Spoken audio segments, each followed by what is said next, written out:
This week on Top Screw, we talk about winning and also about redheads.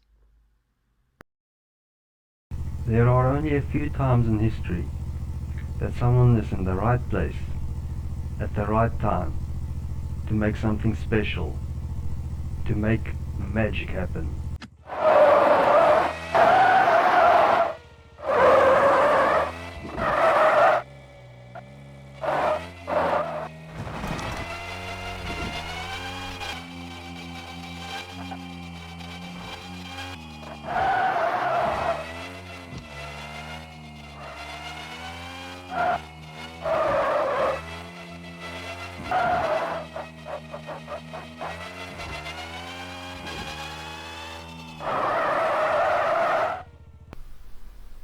In 1983, a man called Stuart Turner set out to do just that, to dominate the racetrack. He roped in Hayes, the guy behind the GT40 Le Mans win in 1966, and the Cosworth DFV, an engine so successful it was the de facto choice in F1 for nearly 20 years. Luckily for Mr. Turner, Cosworth already had a motor in development, based on a Pinto block and capable of producing 150 kilowatt in street trim and over 370 kilowatt in the track. A 2-liter 4-cylinder turbo producing supercar performance for the price of a sedan. And the locks of one too, as the British found out. With just a screwdriver, you too could have something no cop could catch. This raucous formula also translated well to the track and Group A that Mr. Turner had his sights set on. All they needed was a chassis to stick it in, and Ford just so happened to have a rear-wheel drive with decent aerodynamics called the Sierra, which at the time had a bit of a bad reputation. But with Mr. Turner at the wheel, he was going to make sure that everyone and everything that came into contact with this project was going to be winners. Lothar Pinsk had carte blanche on designing the body, and did extensive testing to come up with the iconic whale tail, which he had to fight the higher-ups to keep due to the look. But he had a good reason to, for it was needed whenever he went fast. What was the overall outcome?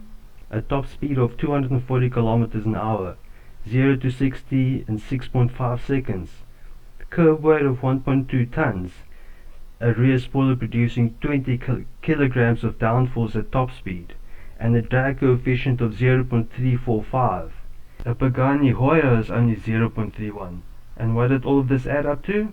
Series wins in WTCC, ETCC, ATCC, DTM, JTCC, AMS Car Series, Nissan Mobile 500 Series, NZDCC, BTCC, AEC, race wins in Wellington 500, Fuji 500, RAC Tourist Trophy, Sandown 500, Bathurst 1000, Phuket 500, Spa 24 Hours, Race of Macau.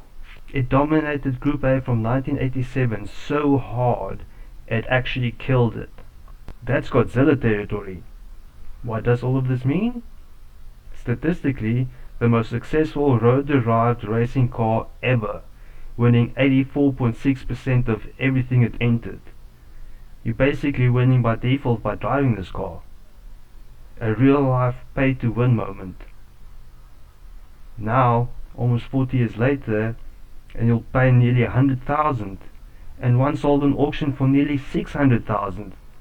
600,000.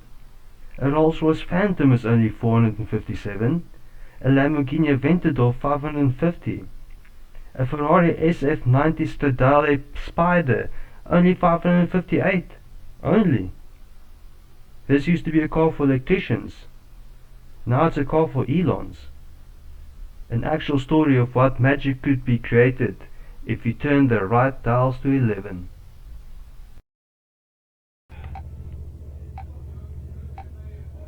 And we're off. From Wilson off the line. Building up some good speed coming into this right-hander. Good line, good speed through that. On the apex there.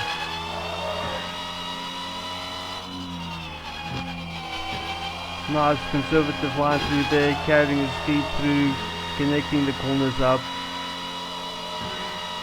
Oh, a little bit of lift there. Pushing hard through this section. Will he lift? No lift here. Pushing hard into this tight left. Ooh, just deceptively tight left. Coming here, running a little bit wide on the braking there.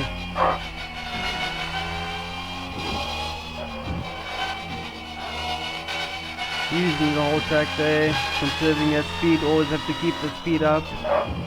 Braking nicely, again to get that speed to run cleanly through the corner into this long, windy top end section. Oh, it was close on the straight, going up the top end, in the kinks and across the line. Le Mans, 1955. It was a beautiful day for racing, and about 250,000 spectators showed up to watch the most prestigious race event ever, the Le Mans 24. The top cars of the day were Ferrari with their 735 LM, Jaguar with the D-Type, and Mercedes with the 300 SLR. For the first 2 hours, they fought and swapped the lead as they kept beating the lap record.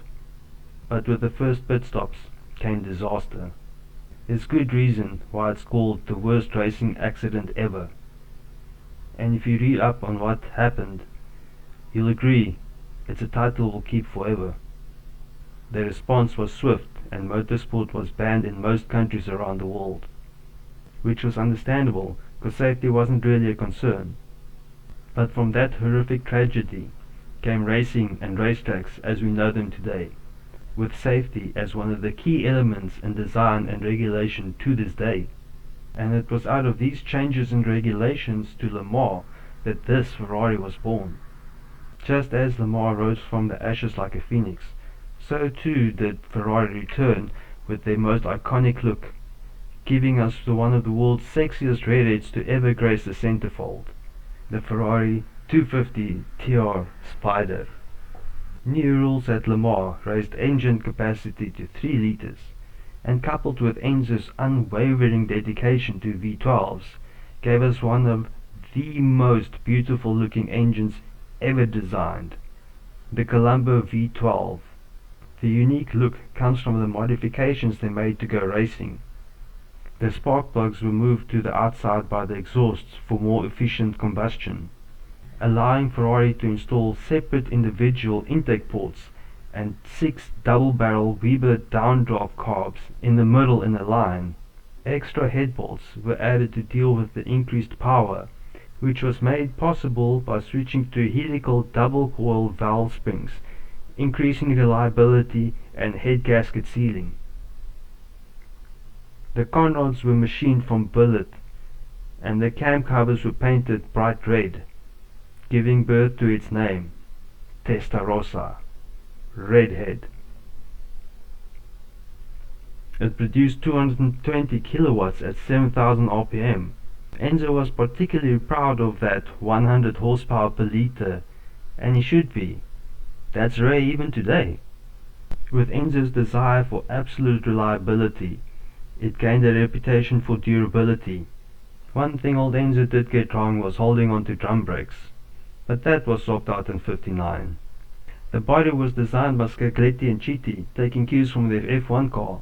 They gave it that distinctive cutaway air intake in the front, flanked by the pontoons wrapping the front wheels, all to funnel cooling air to the brakes. The lower body behind the front wheels was recessed inwards to vent heat from the exhaust and brakes. The hood caught that bulge to accommodate the carbs. To this day, still a style icon, but with this beauty also comes a beast. It was raced from '58 to '62 and was extremely competitive, winning Le Mans in '58, '60 and '61, the 12 hours of Sebring in '58, '59 and '61, the '58 Dakar Florio, the 1,000 kilometers Buenos Aires in '58 and '60, the 4 hours of Pescara in '61, It also secured Constructors' World Sports Car Championships in 58, 60 and 61.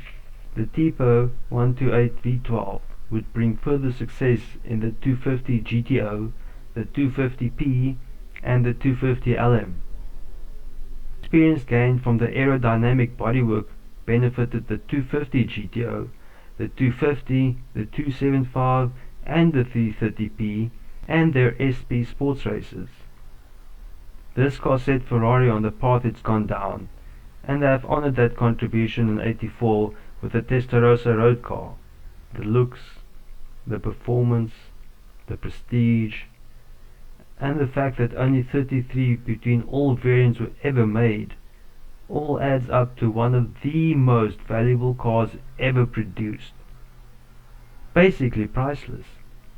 But one did sell in 2014 for almost $40 million. There's a collection of 14 supercars in Dubai worth $24 million. 14 cars? I don't care what those 14 are, if I could rather enjoy this.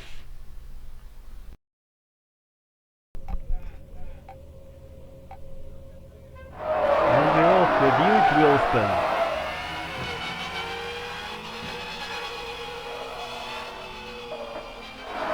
A little bit of understeer on the braking, but still picking up a nice clean line connecting up these corners.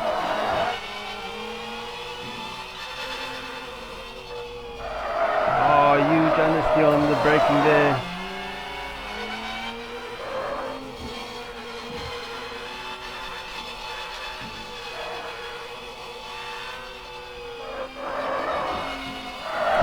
This car is better in the straight line than in the corners, so it's going to be a little bit weak on the back section here. Running wide there, braking hard for this deceptive left, getting a decent line out though.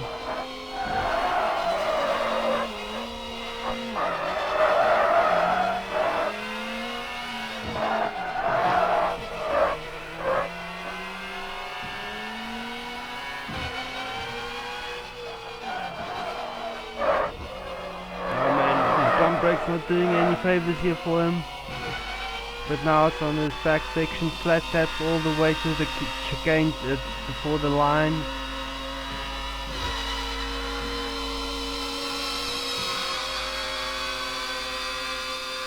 Cutting a bit there and across the line.